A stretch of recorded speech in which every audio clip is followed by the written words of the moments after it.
My mother called while I was still in the hospital with my 4-day-old son in the NICU. She said, "Your brother is graduating today. You need to come."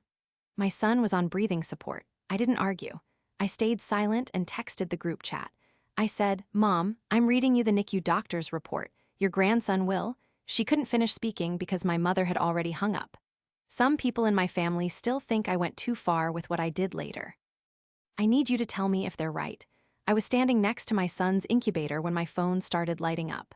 My mother-in-law was sitting in the chair by the window. She looked at me and said, "Don't." I didn't.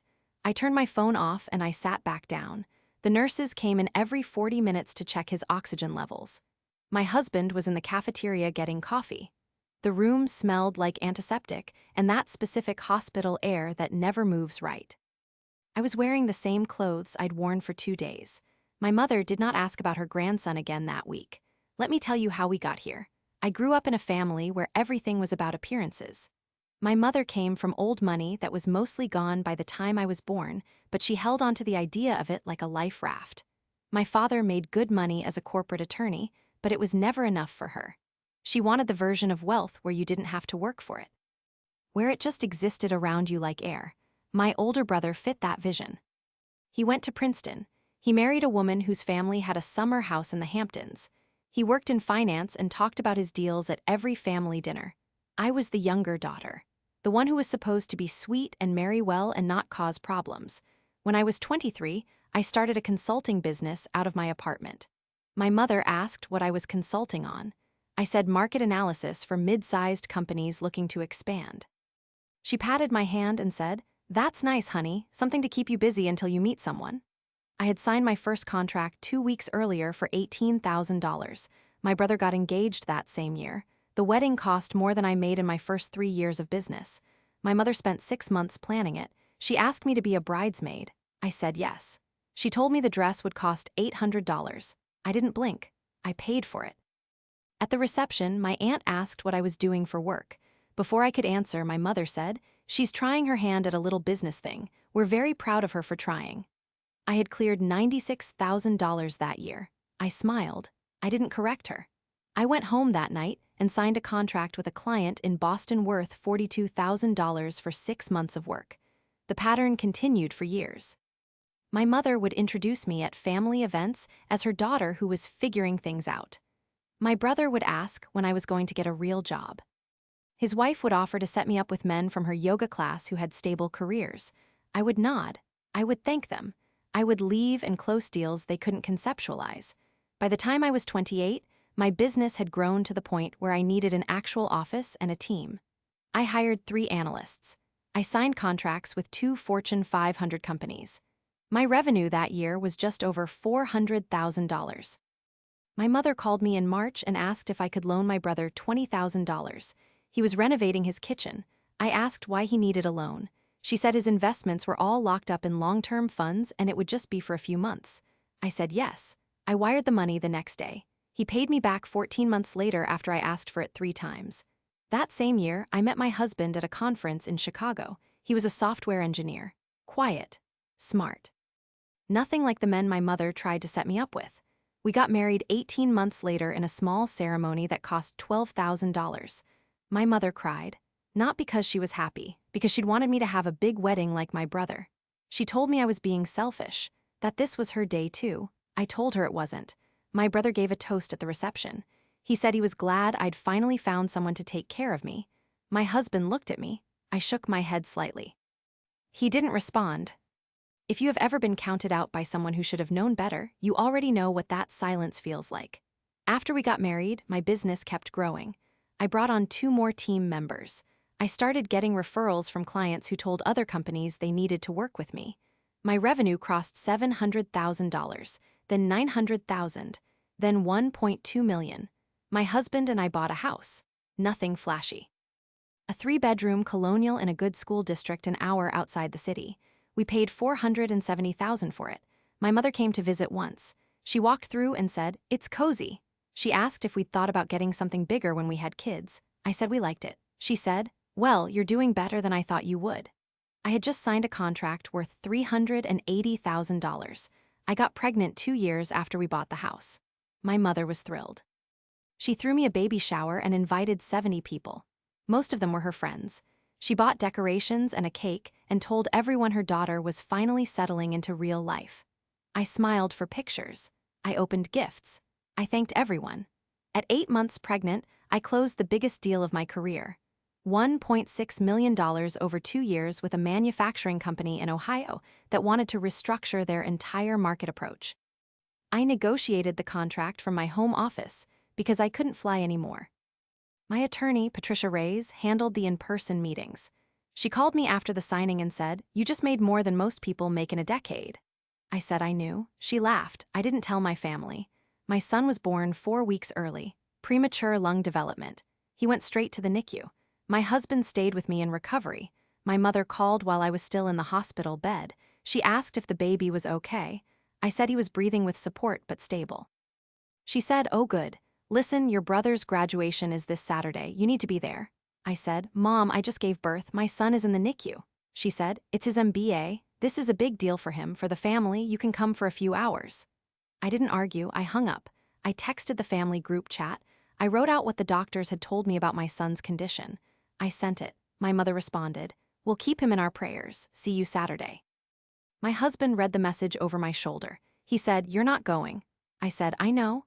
I didn't go. My brother got his MBA. My mother called me the following Tuesday. She said I had embarrassed her, that people asked where I was and she had to make excuses, that this was typical of me, always thinking of myself. I listened. I said, "My son needed me here." She said, "He was being taken care of by doctors. Your family needed you there."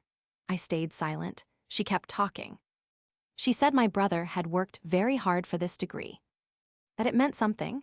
That family was supposed to show up for each other. I said, "I did show up for my son." She hung up. My son stayed in the NICU for 12 days. My husband and I took shifts sitting with him. My mother visited once. She stayed for 20 minutes. She held my son for maybe 5 of those minutes. She spent the rest of the time telling me about the graduation party and how beautiful it was and how much I'd missed.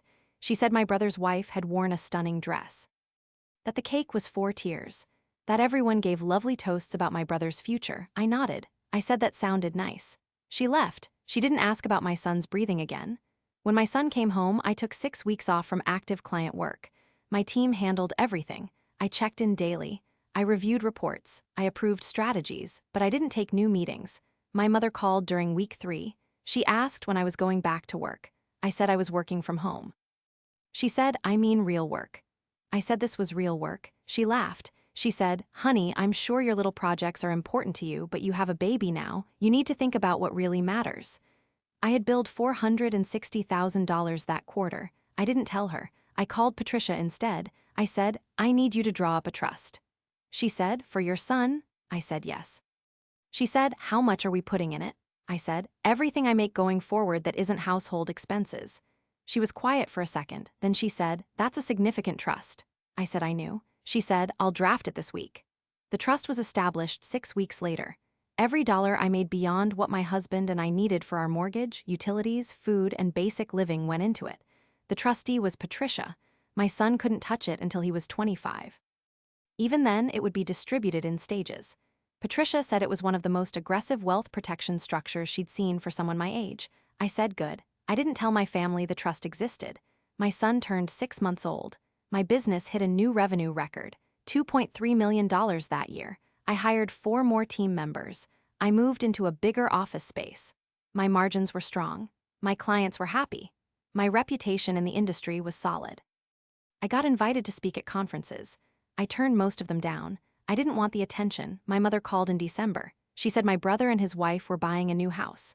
She said it was in Connecticut, waterfront property. She said it cost $2.8 million. She said, "Isn't that wonderful?" I said it was. She said, "They're doing so well. Your brother is very successful." I said I was happy for them. She said, "You and your husband should come see it when they close." We went. The house was beautiful. 7 bedrooms, a dock, floor-to-ceiling windows overlooking the Sound. My brother walked us through every room. He pointed out the custom finishes, the imported tile, the chef's kitchen. His wife talked about the interior designer they'd hired. My mother beamed the entire time. She kept saying, "Isn't this incredible?" My husband and I smiled. We said congratulations. We left after 2 hours. On the drive home, my husband said, "You made more than that house cost this year." I said, "I know." He said, "Does it bother you?" I said, "Not the way you think." What bothered me was the assumption, the certainty in my mother's voice when she talked about my brother's success and my lack of it, the way she introduced me to his neighbors as the younger sister who was still finding her way. I wasn't finding anything.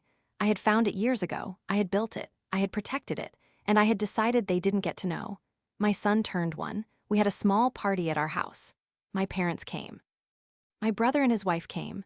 My mother brought a gift, a savings bond for $100. She handed it to me and said, for his college fund, every little bit helps. I thanked her. I didn't tell her that the trust already had $1.4 million in it and was growing every month.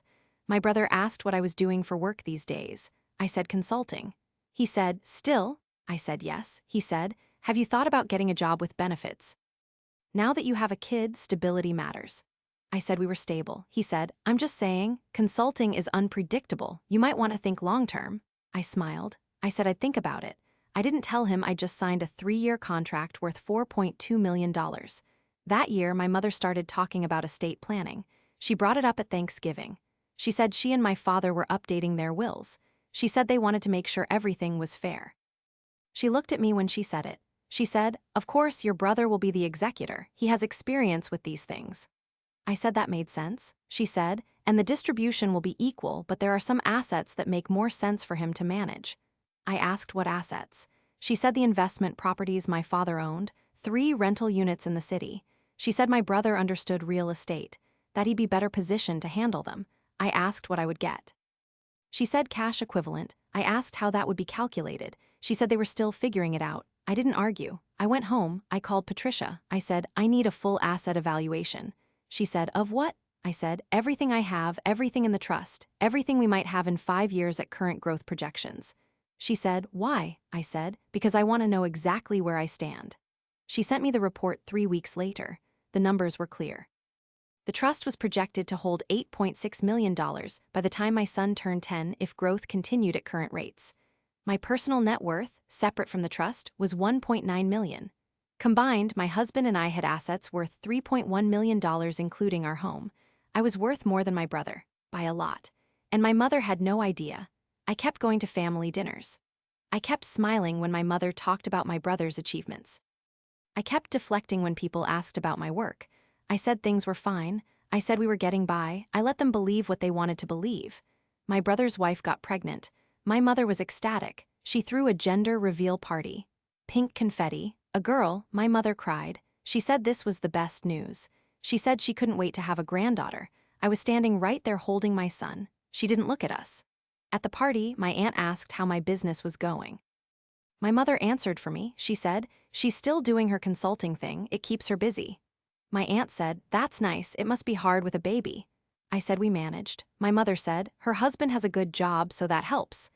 My husband made $135,000 a year. I made 7 times that. I didn't correct her.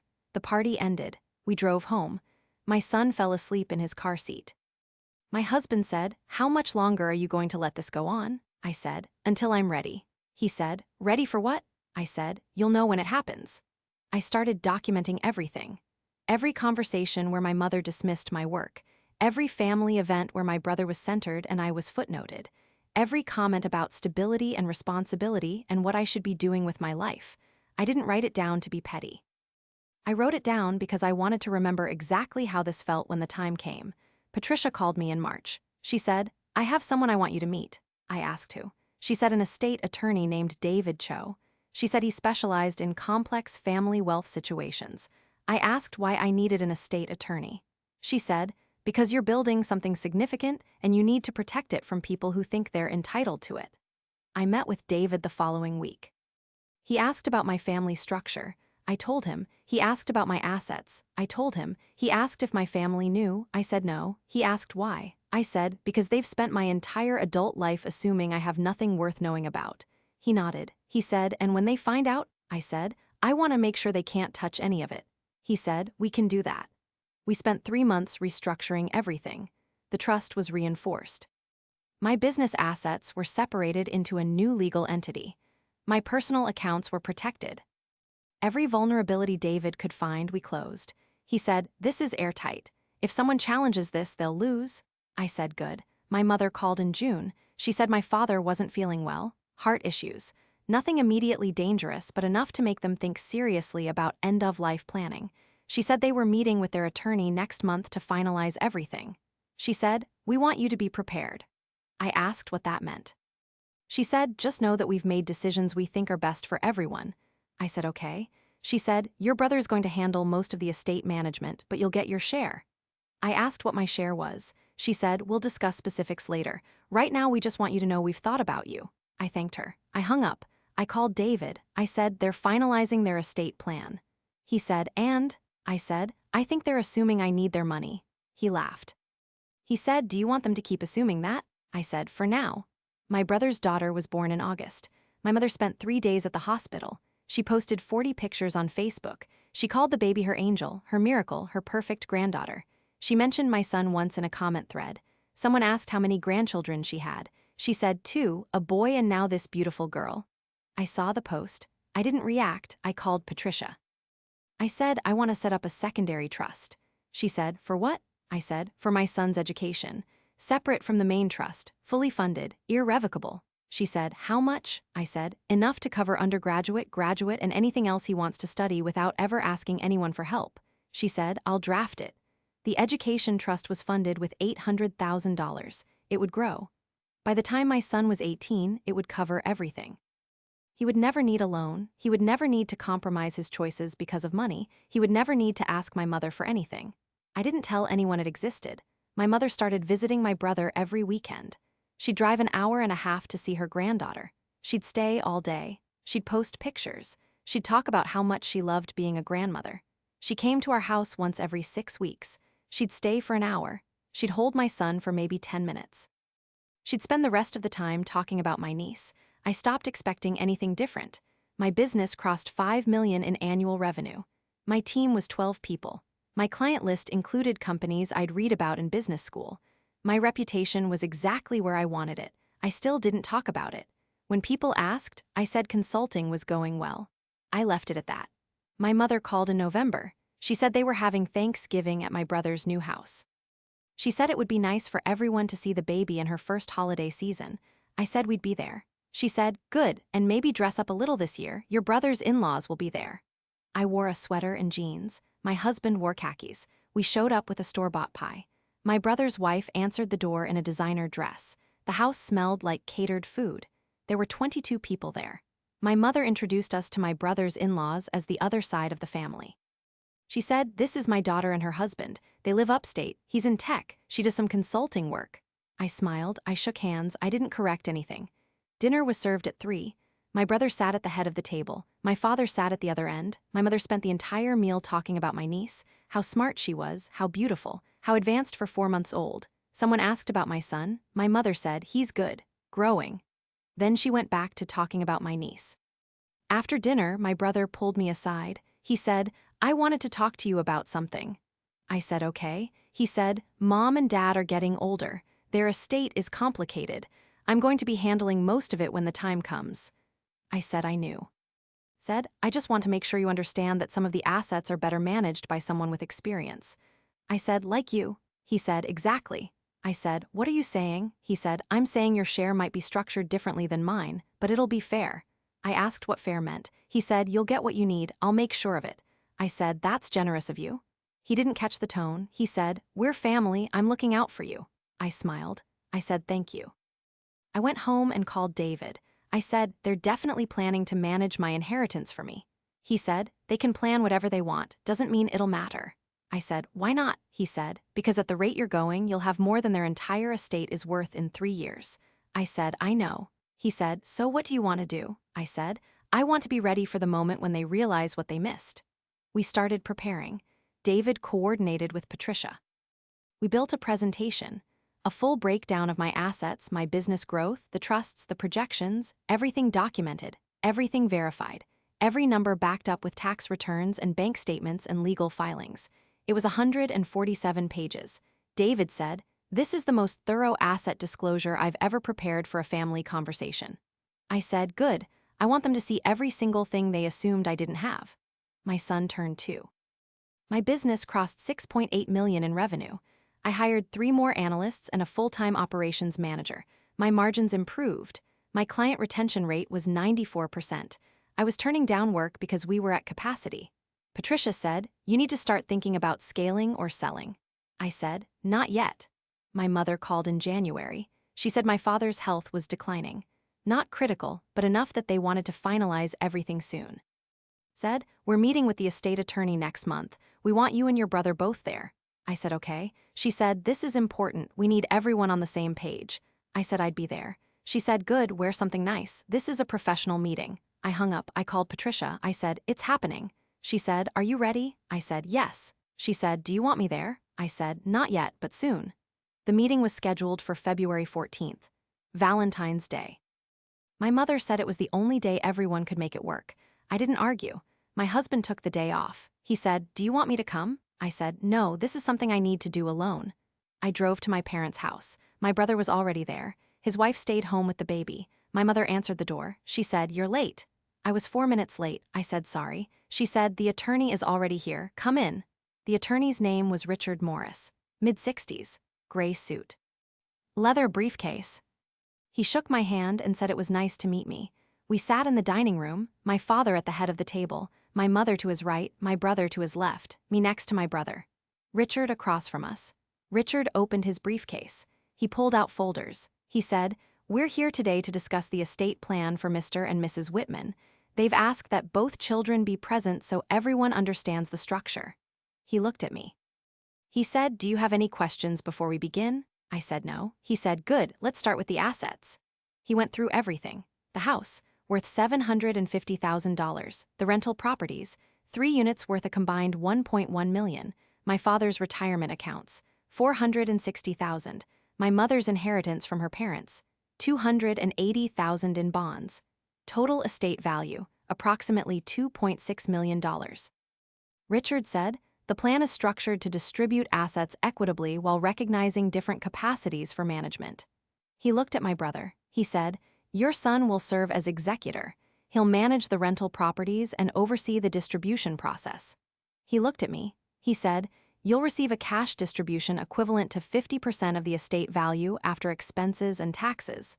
I asked how much that would be. Richard said, "Approximately $1.1 million.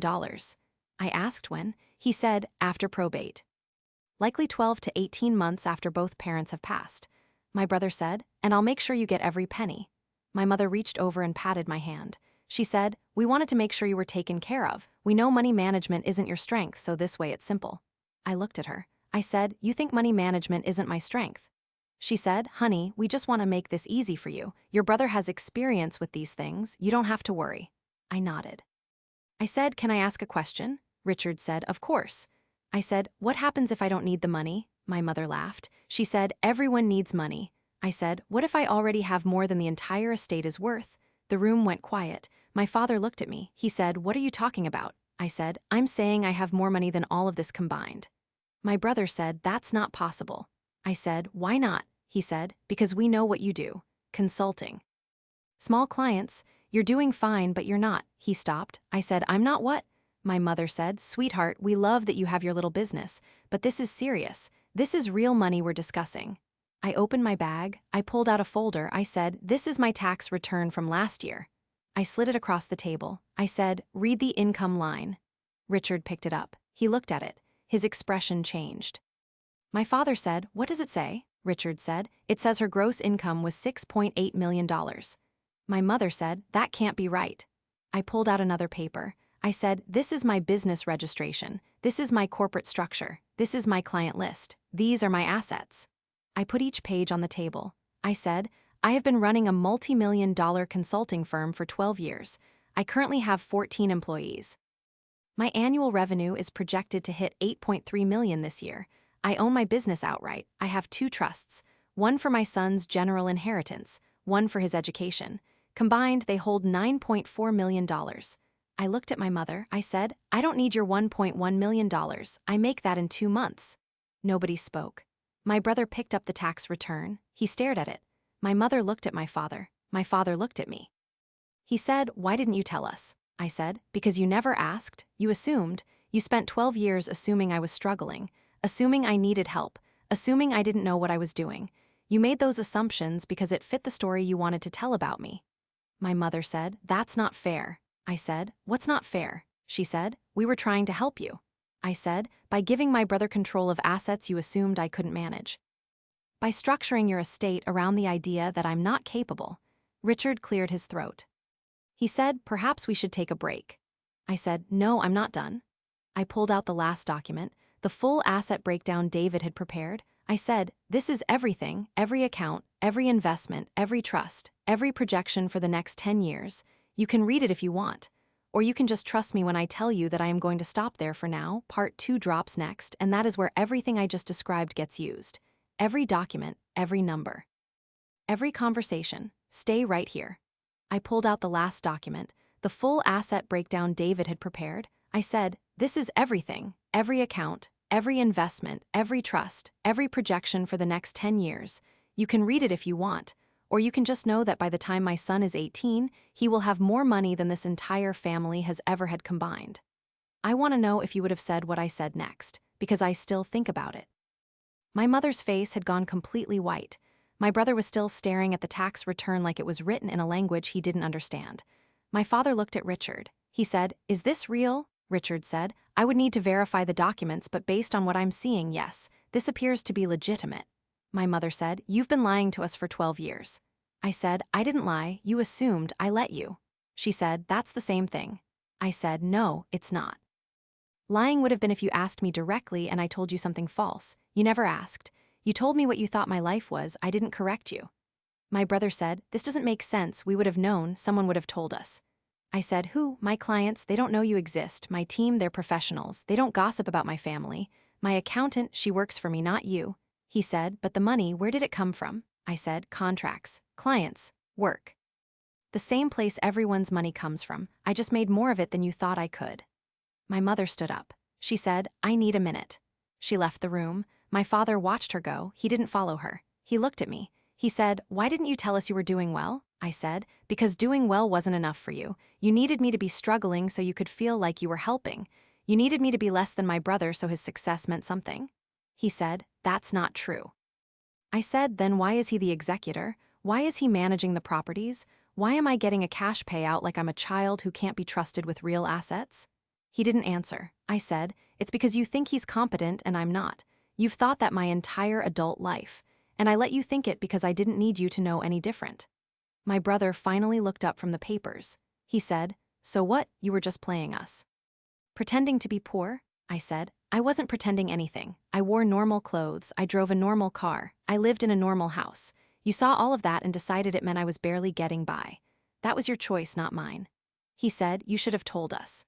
I said, "Why, so you could what, be proud of me? You had 12 years to ask how I was really doing. You never did, you assumed, and you built your entire sense of superiority on that assumption." My mother came back into the room. Her eyes were red. She said, "I don't understand why you would do this to us." I said, "I didn't do anything to you. I built a life. You weren't part of it because you didn't want to be. You wanted the version of me that needed you. When I didn't need you, you stopped paying attention." She said, "That's cruel." I said, "What's cruel is that you held my son once when he was in the NICU for 12 days. What's cruel is that you spent my entire pregnancy talking about how I was finally doing something worthwhile with my life. What's cruel is that you called my business my little project while I was making millions of dollars." My father said, "We didn't know." I said, "You didn't ask." Richard cleared his throat. He said, "Perhaps we should reschedule this conversation. This is clearly a difficult moment for everyone." I said, "No, we're finishing this now." I looked at my mother. I said, "You wanted to make sure I was taken care of. You structured your estate to protect me from my own incompetence. So let me be very clear. I don't want anything from your estate. I don't need it. I don't want my name on the will. I don't want the cash payout. I don't want to be part of this." My mother said, "You can't just walk away from your inheritance." I said, "Yes, I can. I can sign whatever document Richard needs me to sign saying I'm disclaiming my share. My brother can have all of it. He's the one who knows how to manage things, right?" My brother said, "Wait." I looked at him. He said, "You're serious. You're actually walking away from $1.1 million. I said, "I told you, I make that in 2 months. I don't need your inheritance. I never did." My mother sat down. She said, "I don't know who you are." I said, "You never did. That's the problem." Richard said, "If you're serious about disclaiming your inheritance, we can draft the paperwork. But I'd advise you to think carefully about this decision." I said, I've been thinking about it for 4 years. Draft the papers. I'll sign them today. My father said, 4 years? I said, since the NICU. Since the day you called me while my son was on breathing support and told me I needed to come to my brother's graduation. That was the day I decided you didn't get to be part of my financial life anymore. My mother said, that was one phone call. I said, it was the last one that mattered. Everything after that was just confirmation. I stood up. I gathered my papers. I said, send me the disclaimer paperwork. I'll sign it and send it back. You can divide everything however you want between my brother and whoever else you think deserves it. I'm done. My brother said, this is insane. I said, what's insane is that you're more upset about me having money than you are about spending 12 years treating me like I didn't matter. He said, we never treated you like you didn't matter. I said, you treated me like I was an afterthought. Like my life was something you checked on when it was convenient, like my success was impossible so you didn't have to consider it. My mother said, we loved you. I said, maybe, but you didn't respect me and I don't need love without respect. I walked toward the door. My father said, where are you going? I said, home, to my husband and my son and my life that you've never actually been part of. My mother said, please don't do this. I turned around. I said, I'm not doing anything.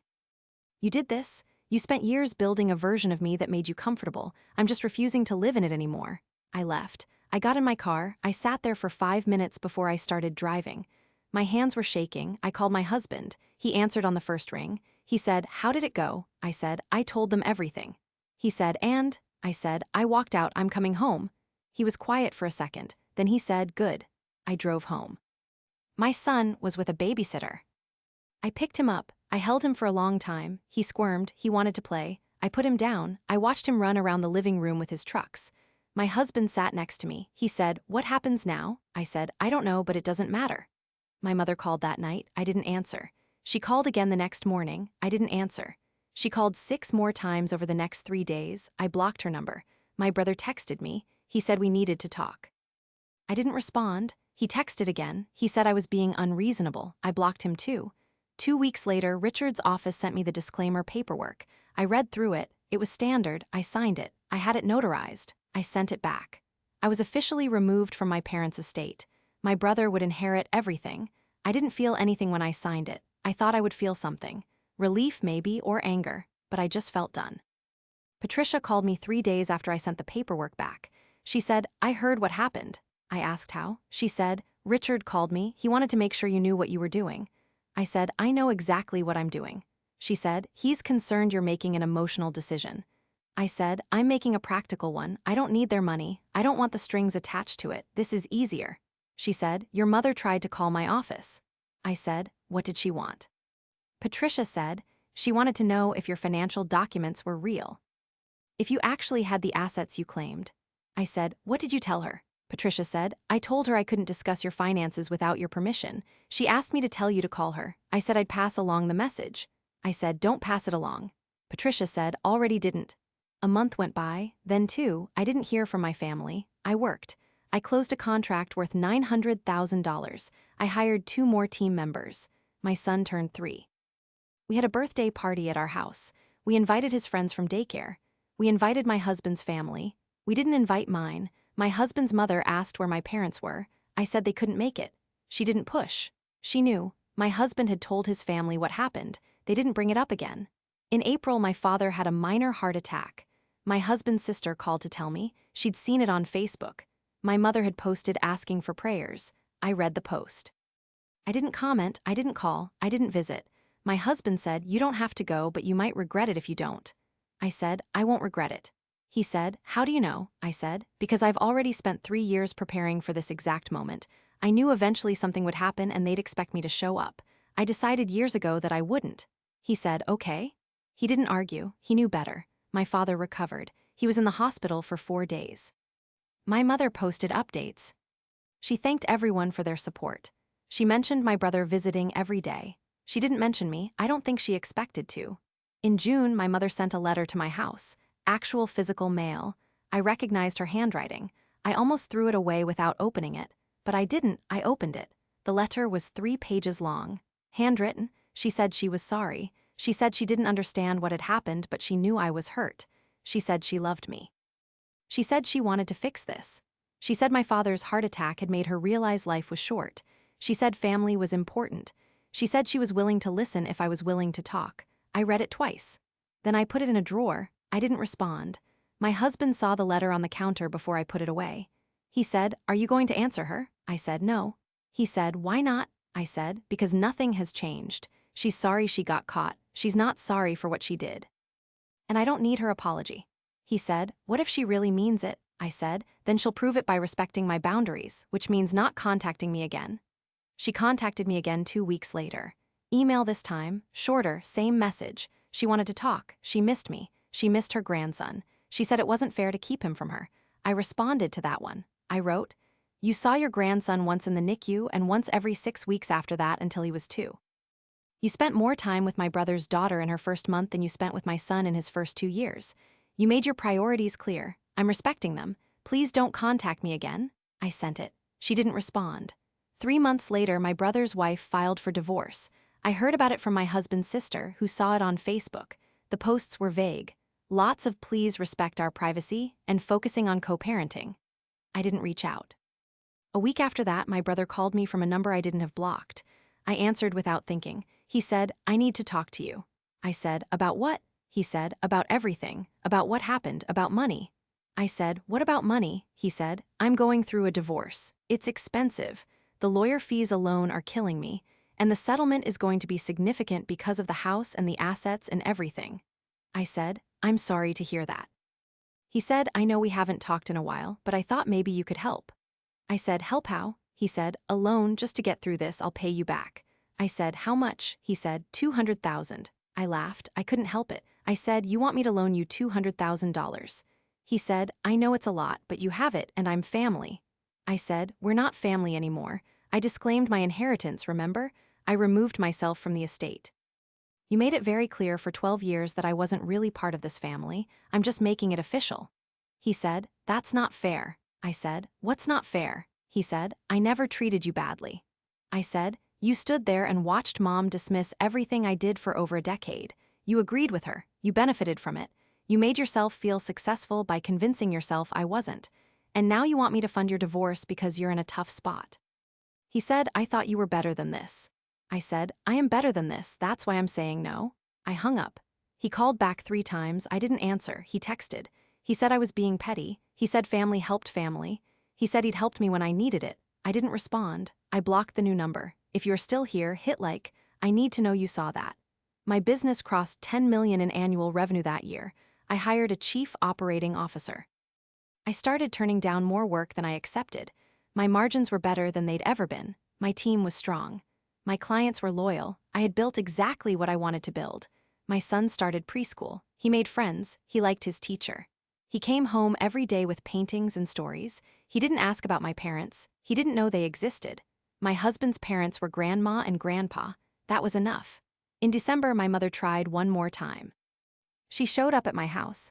I was in the kitchen making lunch.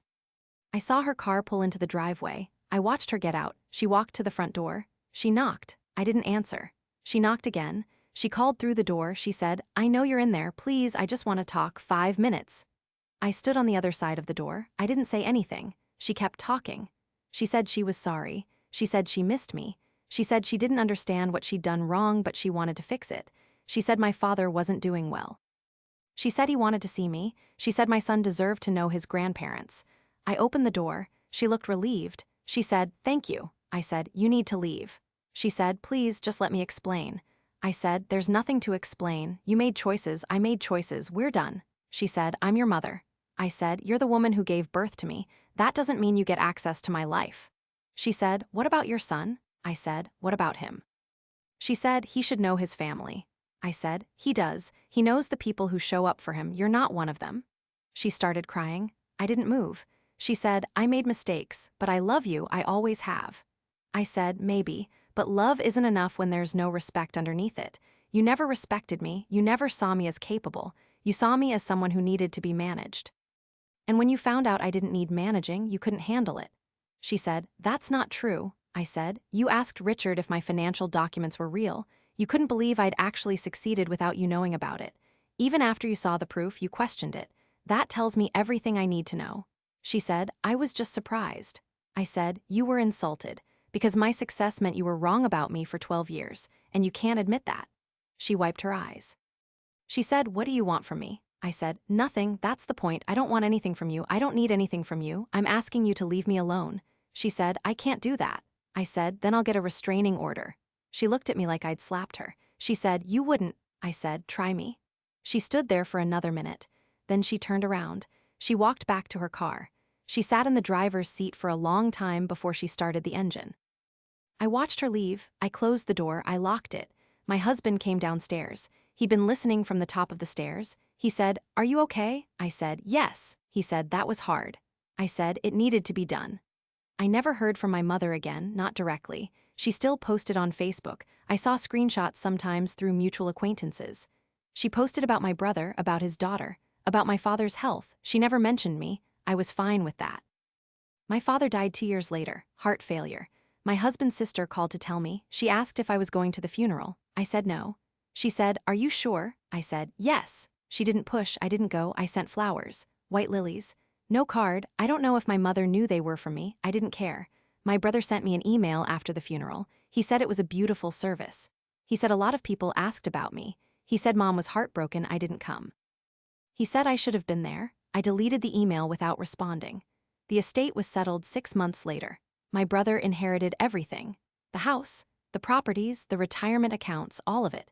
He sold the rental properties within a year. He sold the house 2 years after that. I don't know what he did with the money. I didn't ask. I had one more thing to say. 3 years after my father died, my business was acquired. A private equity firm made an offer I couldn't refuse. The sale price was $43 million. After taxes and fees and paying out my team, I walked away with $28 million. I called Patricia the day the sale closed. I said, "It's done." She said, "How do you feel?" I said, "Rich." She laughed. She said, "You were already rich." I said, "Now I'm really rich." I took 6 months off. I traveled with my husband and my son. We went to Japan. We went to Italy. We went to New Zealand. We stayed in nice hotels. We ate good food. My son was 9. He loved every minute of it. When we got back, I started a new venture, smaller, more focused. I consulted for women-owned businesses trying to scale. I charged what I was worth. I worked with people I liked. I made enough to keep growing my wealth without sacrificing time with my family. My son is 12 now. He's smart. He's kind. He plays soccer and piano. He has friends. He does well in school. He knows about the trust. I told him last year. He didn't fully understand it. He just knows that college is paid for, that he'll have options, that he won't have to worry about money the way some kids do. He asked me once about my parents. He said, "Mom, do I have grandparents on your side?" I said, "You did, but we don't see them." He said, "Why not?" I said, "Because they didn't treat me very well, and I decided we were better off without them." He said, "Oh," then he said, "That makes sense." And he went back to his homework. My mother is still alive. She's 71 now. I see updates sometimes. She lives alone. My brother visits her once a month. His daughter is a teenager. They're not close. My mother posts about how much she wishes she saw her more. I don't feel bad for her. I don't feel angry anymore either. I just don't feel anything. She's a stranger who used to be important. Now she's not. Last month, I ran into her at a grocery store. I was in the produce section. She was near the registers. Our eyes met. She looked older. Smaller, she started to walk toward me. I turned around. I walked to a different part of the store. I finished my shopping. I left. I don't know if she followed me. I didn't look back. My husband asked me that night if I ever regretted it, cutting them off, walking away. I said no. He said, "Not even a little." I said, "Not even a little." I built a life they never believed I could build. I protected my son from people who would have taught him that love comes with conditions. I proved to myself that I didn't need their approval or their money or their version of who I was supposed to be. I won. They lost. And I'm fine with that. So, did I go too far or not far enough?